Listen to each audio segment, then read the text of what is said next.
Hello everyone, कैसे हो आप सब लोग। मैं उम्मीद करता हूँ आप लोग सब बहुत बढ़िया हो गए और आपकी एग्जाम्स की प्रिपरेशन बहुत बढ़िया तरीके से चल रही होगी। आज के क्लास में हम पोर्टफोलियो मैनेजमेंट पूरा कंप्लीट कर देंगे, ठीक है। एंड इसके तुरंत बाद में म्यूचुअल फंड का क्लास भी अपलोड कर दूंगा। ओके, म्यूचुअल फंड भी हम क्या करेंगे, 2 क्लास के अंदर पूरा रिवाइज कर लेंगे। ओके, तो अभी आज के क्लास में हम पोर्टफोलियो मैनेजमेंट के अभी 3 से 4 क्वेश्चंस और डिस्कस कर रहे हैं और उसके तुरंत बाद ही मैं आपको म्यूचुअल फंड का क्लास भी अपलोड करके दे दूंगा। ओके, तो एक बार क्विकली देखो, क्वेश्चन को रीड करना स्टार्ट कर रहे हैं। Suppose that economy A is growing rapidly and you are managing a global equity fund and so far you have invested only in developed country stocks only. Now you have decided to add stocks of economy A to your portfolio. The table below shows the expected rates of return, standard deviations and correlation coefficients. All estimates are for aggregate stock market of developed countries and stock market of economy A. ठीक है, यहाँ पे table में हमें कुछ data given है developed country stocks का और स्टॉक्स ऑफ इकोनॉमी ए का expected rate of return, standard deviation and दोनों के बीच का कोरिलेशन कोएफिशिएंट। ओके, यहाँ पे अभी तक हमने जो डेटा रीड किया उससे हमें क्या समझ में आ रहा है कि पहले हम क्या कर रहे थे, सिर्फ डेवलप्ड कंट्री के स्टॉक्स में ही इन्वेस्ट कर रहे थे, बट अब हम क्या कर रहे हैं, जो इकोनॉमी के ए के स्टॉक्स है उसमें भी हमने क्या करा, इन्वेस्टमेंट करना स्टार्ट करा है। Okay, assuming the risk free interest rate to be 3%, you are required to determine first what percentage of your portfolio should you allocate to stocks of economy A if you want to increase the expected rate of return on your portfolio by 0.5%। ठीक है, पहले हम सिर्फ developed country के stocks में invest करते थे, ठीक है, तो हमारा एक्सपेक्टेड रेट ऑफ रिटर्न कितना होगा, पहले 10%। पहले हमारा एक्सपेक्टेड रेट ऑफ रिटर्न कितना होगा, 10%। अब हम क्या कर रहे हैं, डेवलप्ड कंट्री के स्टॉक्स के साथ साथ में हम इकोनॉमी ए के जो स्टॉक्स है उसमें भी हम इन्वेस्ट कर रहे हैं, तो उससे जो हमारा एक्सपेक्टेड रेट ऑफ रिटर्न है वो हम कितने से बढ़ा रहे हैं, 0.5% से बढ़ा दे रहे हैं। तो पहले 10% था एक्सपेक्टेड रेट ऑफ रिटर्न, अब कितना हो जाएगा, 10 प्लस 0.5%, यानी कितना हो जाएगा 10.5%। तो आपको पूछ रहा है कि हमने कितना परसेंटेज इन्वेस्ट करना चाहिए इकोनॉमी के ए के स्टॉक्स में जिससे हमारा एक्सपेक्टेड रेट ऑफ रिटर्न जो है 10% से बढ़ के कितना हो जाए, 10.5%। लेट सपोज करो, हम अज्यूम कर लेते हैं कि हम x, ठीक है, x परसेंटेज जो है इन्वेस्ट कर रहे हैं किसमें, इकोनॉमी ए के स्टॉक्स में। ठीक है, हम वेट मान ले रहे हैं इकोनॉमी ए के स्टॉक्स में हम जो इन्वेस्टमेंट कर रहे हैं उसका वेट हम क्या मान रहे हैं, x से। ठीक है, तो डेवलप्ड कंट्री के स्टॉक्स में जो हम इन्वेस्टमेंट कर रहे हैं उसका वेट कितना हो जाएगा, 1 माइनस x। ठीक है, ये सिंपल सी चीज है, आपको ध्यान में आ रहा होगा, वेट्स का एडिशन कभी भी क्या आना चाहिए आपका, 1। तो अगर मैं स्टॉक्स ऑफ इकोनॉमी ए का वेट मान ले रहा हूं x, तो डेवलप्ड कंट्री के स्टॉक्स का वेट क्या हो जाएगा, 1 माइनस x। ठीक है, एक्सपेक्टेड रेट ऑफ रिटर्न क्या रहेगा आपका, डेवलप्ड कंट्री के स्टॉक्स का वेट, ठीक है, डेवलप्ड कंट्री के स्टॉक्स का weight multiplied by developed country के स्टॉक्स का एक्सपेक्टेड रिटर्न, तो 1 minus x multiplied by 10 plus stocks of economy A जो है उसका वेट x मल्टीप्लाइड बाय उसका एक्सपेक्टेड रिटर्न कितना है, 15। That should be equals to कितना, 10.5%। ठीक है, मतलब 10.5। हमारा इक्वेशन बनके तैयार है, उसमें एक ही अननोन है x, एक इक्वेशन एक अननोन, इसको हम इजीली सॉल्व कर पाएंगे। तो क्या आ रहा है, देखो 10 minus 10x plus 15x is equals to 10.5। Okay, तो क्या हो जाएगा, माइनस 10x प्लस 15x कितना हो गया, plus 5x that is equals to 10.5 minus 10, ये कितना हो जाएगा, 0.5। तो x is equals to 0.5 divided by 5, ये कितना आ रहा है, 0.1। ठीक है, x का वैल्यू कितना आ रहा है, 0.1। हमने x किस चीज को अज्यूम किया था कि हम कितना परसेंटेज, ठीक है, इन्वेस्ट कर रहे हैं इकोनॉमी ए के स्टॉक्स में, कि हमारे इकोनॉमी ए के स्टॉक्स का वेट कितना है, कितना आ रहा है, 0.1। ठीक है, परसेंटेज टर्म्स में कितना हो जाएगा, 10%। 0.1 यानी कितना हो गया, 10%। ठीक है, उसने वही पूछा था, what percentage of your portfolio should you allocate to stocks of economy A, कितना आ गया, 10%। ठीक है, जो हम पहले पूरा 100% पैसा किसमें लगा रहे थे, डेवलप्ड कंट्री के स्टॉक्स में, तो हमारा एक्सपेक्टेड रेट ऑफ रिटर्न कितना था, 10%। बट अगर अब हम क्या कर रहे हैं, 10% पैसा इकोनॉमी के स्टॉक्स में लगा रहे हैं और 90% पैसा डेवलप्ड कंट्री के स्टॉक्स में लगा रहे हैं, तो हमारा एक्सपेक्टेड रेट ऑफ रिटर्न बढ़ के कितना हो जाएगा, 10.5%। क्लियर है यहां तक। Okay, second, What will be the standard deviation of your portfolio assuming that stocks of economy A are included in the portfolio as calculated above? ठीक है, तो अब ये जो हमारा पोर्टफोलियो कंस्ट्रक्ट हो रहा है जिसमें डेवलप्ड कंट्री के स्टॉक्स का वेट कितना रहेगा 0.9 एंड इकोनॉमी ए के स्टॉक्स का वेट कितना रहेगा 0.1। जस्ट अभी हमने जो पार्ट 1 में फाइंड किया, ठीक है, ये जो पार्ट ए में हमने फाइंड किया था उसमें वेट्स ही फाइंड किए थे ना हमने कि इकोनॉमी ए के स्टॉक्स का वेट कितना आया था हमारा 0.1, तो डेवलप्ड कंट्री के स्टॉक्स का वेट कितना हो जाएगा 1 माइनस 0.1 यानी कितना हो गया 0.9। तो ये जो पोर्टफोलियो कंस्ट्रक्ट हो रहा है इसका अब हमें क्या फाइंड करना है, स्टैंडर्ड डेविएशन फाइंड करना है। सिंपल चीज है, फॉर्मूला पता है आपको स्टैंडर्ड डेविएशन का, उसको ही हम क्या करेंगे यूज में लेंगे और हमारा आंसर आ जाएगा। ओके, क्या रहेगा देखो सेकंड पार्ट का answer, standard deviation of portfolio that will be equals to क्या रहेगा स्क्वायर रूट के अंदर, स्क्वायर रूट के अंदर क्या आएगा डेवलप्ड कंपनी, सॉरी क्या था डेवलप्ड कंट्री के स्टॉक्स, ठीक है, डेवलप्ड कंट्री के स्टॉक्स का वेट जो है उसका स्क्वायर मल्टीप्लाइड बाय उसका जो एसडी है उसका भी स्क्वायर प्लस इकोनॉमी ए के स्टॉक्स के वेट का स्क्वायर मल्टीप्लाइड बाय उसके स्टैंडर्ड डेविएशन का स्क्वायर। ओके, देन और क्या ऐड करते इसमें 2 multiplied by W A multiplied by W D, ठीक है, जो इकोनॉमी ए के स्टॉक्स का वेट है मल्टीप्लाइड बाय जो आपका डेवलप्ड कंट्री के स्टॉक्स का वेट है मल्टीप्लाइड बाय क्या होता है covariance between A and D. Okay, यहां पे देखना सब चीजें हमें पता है, सिर्फ वैल्यू सब पुट करना रहेगा। तो WD का वैल्यू कितना था, डेवलप्ड कंट्री के स्टॉक्स का वेट कितना था 0.9, तो 0.9 का square multiplied by standard deviation कितना गिवन है, डेवलप्ड कंट्री के स्टॉक्स का स्टैंडर्ड डेविएशन कितना गिवन है 16, ठीक है, तो 16 का स्क्वायर प्लस WA ये कितना आया था हमारा फर्स्ट वाले पार्ट में 0.1, ठीक है, इकोनॉमी ए के स्टॉक्स का वेट कितना आया था 0.1, तो 0.1 का स्क्वायर इकोनॉमी ए के स्टॉक्स का स्टैंडर्ड डेविएशन कितना गिवन है 13। ओके, तो ये 30 का square plus 2 multiplied by WA कितना 0.1, WD कितना 0.9, covariance between A and D ये आपको डायरेक्टली क्वेश्चन में गिवन नहीं है बट आप इसको फाइंड तो कर सकते हो। Covariance between A and D that will be equals to what correlation coefficient multiplied by standard deviation of A multiplied by standard deviation of D. Covariance ऐसे ही फाइंड करोगे ना, अगर आपको कोवेरियंस डायरेक्टली गिवन नहीं बट कोरिलेशन कोएफिशिएंट गिवन है and standard deviations given है, तो covariance between A and D क्या रहेगा आपका correlation coefficient multiplied by standard deviation of economy A का stocks multiplied by standard deviation of developed country का stocks. Correlation coefficient कितना given है 0.3, ठीक है, तो लिख दे रहे 0.3 मल्टीप्लाइड बाय 30 मल्टीप्लाइड बाय 16, ठीक है, ये आपको जो स्टैंडर्ड डेविएशंस गिवन थे वो भी हमने यहाँ पे लिख दिया और मल्टीप्लिकेशन करने के बाद देखो कितना आ जाएगा 0.3 मल्टीप्लाइड बाय 30 ये हो जाएगा 9, ओके, एंड 9 मल्टीप्लाइड बाय 16 कितना हो जाएगा 144। ओके, पुट कर दो, अब मल्टीप्लाई करो देखो क्या क्या आ रहा है, ठीक है, मैं मोबाइल पे एक बार मल्टीप्लाई कर रहा हूं तो ये आएगा आपका 0.9 का स्क्वायर तो 0.81 मल्टीप्लाइड बाय 256, ठीक है, ये आ रहा है 207.36 प्लस 0.1 का स्क्वायर मल्टीप्लाइड बाय 30 का स्क्वायर तो ये आ रहा है 9, okay, plus 2 multiplied by 0.1 multiplied by 0.9 multiplied by 144 ये आ रहा है 25.92। ऐड कर लो सब चीजों को 207.36 प्लस 9 प्लस 25.92 स्क्वायर रूट के अंदर आपका आ गया 242.28। 242.28 का स्क्वायर रूट देख लो कितना आ रहा है, तो ये आ रहा है आपका 15.57%। ओके, 15.57%, क्लियर है। ओके, सेकंड पार्ट का भी हमारा आंसर आ चुका है। हमें पोर्टफोलियो जो था उसका स्टैंडर्ड डेविएशन पता करना था, ठीक है, तो हमने क्या करा सिर्फ फॉर्मूला यूज किया है, उसमें वैल्यूज पुट कर दिया, आंसर आ जा रहा है, ठीक है। हमें बाकी सब चीज की वैल्यू पता थी, सिर्फ covariance between A and D का हमें वैल्यू पता नहीं था, तो उसको हमने फाइंड कर लिया।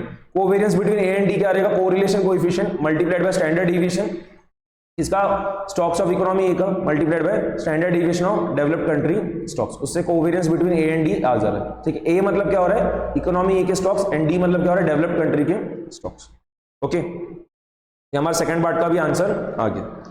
थर्ड पार्ट देखना, also show how well the fund will be compensated for the risk undertaken due to inclusion of stocks of economy in the portfolio. ये थर्ड वाले पार्ट में आपको क्या करना रहेगा, शार्प रेशियो फाइंड करना रहेगा। ठीक है, शार्प रेशियो मतलब क्या होता है, एक्सेस रिटर्न आप कितना जनरेट कर रहे हो per unit of risk, excess return that can be generated per unit of risk undertaken. ठीक है, हम ये फाइंड करेंगे किसके लिए, जब हम पूरा 100% इन्वेस्टमेंट डेवलप्ड कंट्री के स्टॉक्स में कर रहे थे तब शार्प रेशियो कितना रहेगा हम फाइंड कर लेंगे।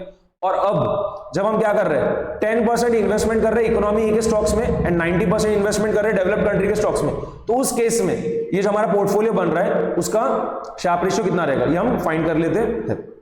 ओके, थर्ड वाले पार्ट में शार्प रेशियो फाइंड कर रहे हैं। ठीक है, शार्प रेशियो, शार्प रेशियो होता क्या है, RP minus RF divided by sigma P. Okay, तो यहां पे देखना क्या रहेगा, अभी मैं शार्प रेशियो फाइंड कर रहा हूं, शार्प रेशियो फाइंड कर रहा हूं किस चीज के लिए, portfolio comprising developed country stocks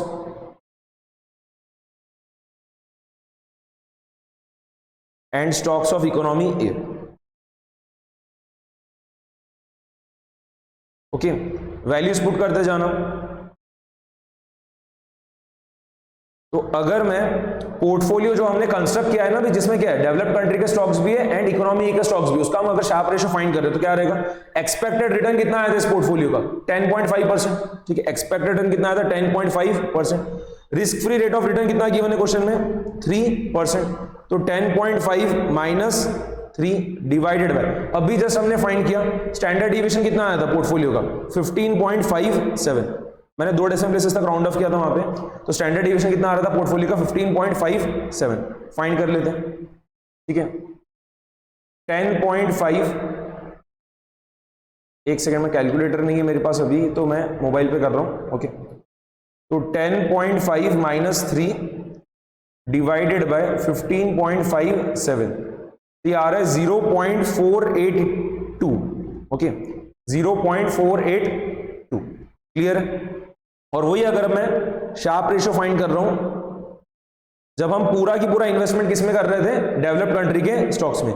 ठीक है, if 100% investment made in, if 100% investment made in stocks of developed country. Okay, उस केस में हमारा शार्प रेशियो कितना था वो हम फाइंड कर लेते हैं। क्या रहेगा, जब हम पूरा की पूरा इन्वेस्टमेंट डेवलप्ड कंट्री के स्टॉक्स में ही कर रहे थे तब हमारा एक्सपेक्टेड रेट ऑफ रिटर्न कितना था, तब हमारा एक्सपेक्टेड रेट ऑफ रिटर्न कितना था 10%। ओके, लिख देना 10 minus risk free rate of return कितना है 3 डिवाइडेड बाय, जब हम पूरा की पूरा इन्वेस्टमेंट डेवलप्ड कंट्री के स्टॉक्स में ही कर रहे थे तो तब हमारा स्टैंडर्ड डिविएशन कितना था 16। ओके, 16, तो डिनोमिनेटर में क्या आ जाएगा 16, 10 माइनस 3 न्यूमरेटर में और डिनोमिनेटर में कितना 16, तो कितना आ रहा है देख लो 7 डिवाइडेड बाय 16, ये आ रहा है 0.438। ठीक है, अगर मैं 3 डेसिमल प्लेसेस तक राउंड ऑफ कर रहा हूं इसे तो आ रहा है 0.438। ठीक है, इसका इंटरप्रिटेशन क्या रहेगा, अभी जो मैंने पोर्टफोलियो कंस्ट्रक्ट किया है, ठीक है, जिसमें मैं डेवलप्ड कंट्री के स्टॉक्स के साथ साथ में इकोनॉमी के स्टॉक्स में भी इन्वेस्टमेंट कर रहा हूं, तो उसका शार्प रेशियो कितना आ रहा है 0.482। इसका मतलब क्या है कि मैं एक्सेस रिटर्न कितना जनरेट कर पा रहा हूं पर यूनिट ऑफ रिस्क 0.482% का। और वही जब मैं पूरा की पूरा इन्वेस्टमेंट सिर्फ डेवलप्ड कंट्री के स्टॉक्स में ही कर रहा था तब मैं कितना एक्सेस रिटर्न जनरेट कर पा रहा था पर unit of risk 0.438% he generate कर पा रहा था। तो मेरा शार्प रेशियो यहां पे क्या हो रहा है, बढ़ जा रहा है। ठीक है, कितने से 0.482 माइनस 0.438, तो 0.044% से क्या हो रहा है, मेरा शार्प रेशियो बढ़ जा रहा है। परसेंट से नहीं बोलना चाहिए, वहां पे क्या होगा ये आपका 0.044, इससे क्या हो रहा है शार्प रेशियो बढ़ जा रहा है। शार्प रेशियो जो है क्या आपका यूनिट फ्री मेजर है वैसे तो। ठीक है, शार्प रेशियो जो है यूनिट फ्री मेजर, क्योंकि न्यूमरेटर में भी परसेंटेज रहता है डिनोमिनेटर में भी परसेंटेज रहता है, तो कैंसिल आउट हो जाएगा। ओके, यहां पे क्या हो रहा है, Sharpe ratio gets increased by कितना, 0.044। ये कैसे आया, 0.482 माइनस 0.438। ओके, यहां पे शार्प रेशियो क्या हो रहा है, बढ़ जा रहा है कितने से, 0.044 से, by investing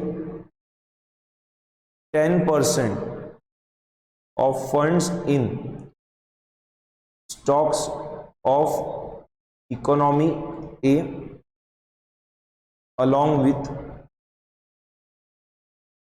investing 90% in developed country stocks। Okay, तो ये अगर हम क्या कर रहे हैं, 100% इन्वेस्टमेंट पूरा की पूरा डेवलप्ड कंट्री के स्टॉक्स में ना करते हुए क्या कर रहे हैं, 90% इन्वेस्टमेंट कर रहे हैं डेवलप्ड कंट्री के स्टॉक्स में और 10% इन्वेस्टमेंट कर रहे हैं इकोनॉमी के स्टॉक्स में, तो उससे क्या हो रहा है, हमारा शार्प रेशियो बढ़ जा रहा है कितने से, 0.044 से। ओके, क्लियर है, ठीक है। शार्प रेशियो का बढ़ना क्या फेवरेबल माना जाएगा। ओके, क्योंकि यहाँ पे क्या हो रहा है, पर यूनिट ऑफ रिस्क अब हम कितना एक्सेस रिटर्न जनरेट कर पा रहे हैं, 0.482 का, और पहले हम कितना रिटर्न जनरेट कर पा रहे थे पर यूनिट ऑफ रिस्क, 0.438 का ही, ठीक है। तो वो बढ़ जा रहा है जो कि क्या है, फेवरेबल। ओके, क्लियर है ये सभी को, ठीक है। देन इसके बाद ये जो डी वाला पार्ट है ना, ये मैंने खुद ने ऐड किया है। ये क्वेश्चन वैसे आपके मेरे ख्याल से स्टडी मैट में है एंड उसमें ये वाला पार्ट नहीं था, बट आरटीपी वगैरह में सेम टाइप का एक क्वेश्चन है और उसमें डी वाला पार्ट भी था, तो मैंने उसमें से ये ऐड करा है। Construct the minimum risk portfolio combining developed country stocks and stocks of economy A. हमें क्या करना है, मिनिमम रिस्क पोर्टफोलियो कंस्ट्रक्ट करना है जिसमें क्या क्या रहना चाहिए आपका, डेवलप्ड कंट्री का stocks and stocks of economy A, ठीक है। मतलब आपको बताना है कि मिनिमम रिस्क पोर्टफोलियो में कितना परसेंटेज डेवलप्ड कंट्री के स्टॉक्स का रहना चाहिए और कितना percentage stocks of economy A का रहना चाहिए। तो मिनिमम रिस्क पोर्टफोलियो के केस में वेट्स फाइंड करने का जो फॉर्मूला होता है वो आपको पता होना चाहिए, वो अगर आपको पता है तो आप इजीली आंसर फाइंड कर पाओ। ओके, क्या रहता है फॉर्मूला, देखना यहाँ पे मैं फोर्थ पार्ट अब सॉल्व कर रहा हूं, ठीक है। WA मैं फाइंड कर रहा हूं, WA कि हमने कितना इन्वेस्टमेंट करना चाहिए इकोनॉमी ए के स्टॉक्स में, मिनिमम रिस्क पोर्टफोलियो में हमारा इकोनॉमी ए के स्टॉक्स में कितना वेट रहना चाहिए वो हम फाइंड कर रहे हैं, ठीक है। जो हम मिनिमम रिस्क पोर्टफोलियो कंस्ट्रक्ट कर रहे हैं उसमें हमारा इकोनॉमी ए के स्टॉक्स में कितना वेट रहना चाहिए हम फाइंड कर रहे हैं। तो फॉर्मूला क्या रहता है उस केस में, दूसरे का वेरिएंस, ठीक है। मतलब क्या हो गया, सिग्मा डी स्क्वायर।